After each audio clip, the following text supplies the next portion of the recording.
ઉર્જા વિસ્તાર નદી કાંઠે રમજાન માસ દરમિયાન ઇફતારી બજારનું આયોજન કરવામાં આવ્યું।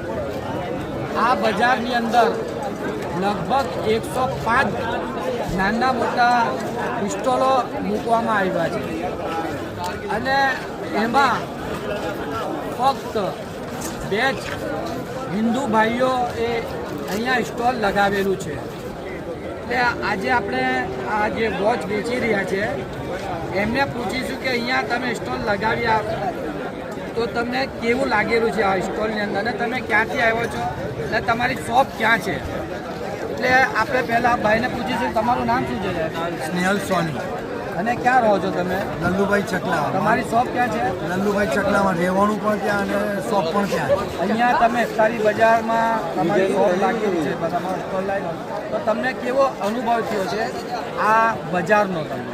તમને અહીંયાથી બધું વ્યવસ્થાથી લઈને બધાનું સપોર્ટ અને બધાનું એક સ્વભાવથી લઈને બધાનું ઘણું સારું લાગ્યું અને બધાએ સપોર્ટ આપ્યો અને અહીંયા આયોજન પણ બહુ સારું છે બધાનું અને એકદમ વ્યવસ્થિત, કોઈ માથાકૂટ નહીં, કંઈ જ નહીં।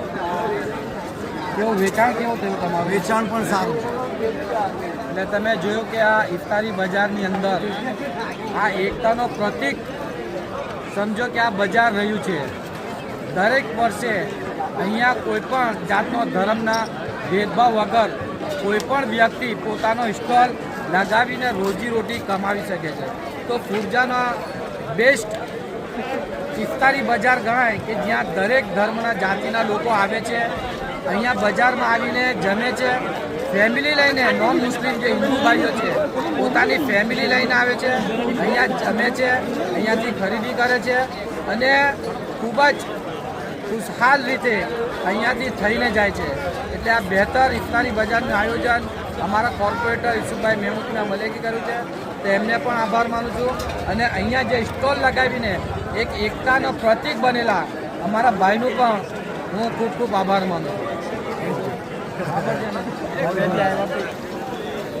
બજાર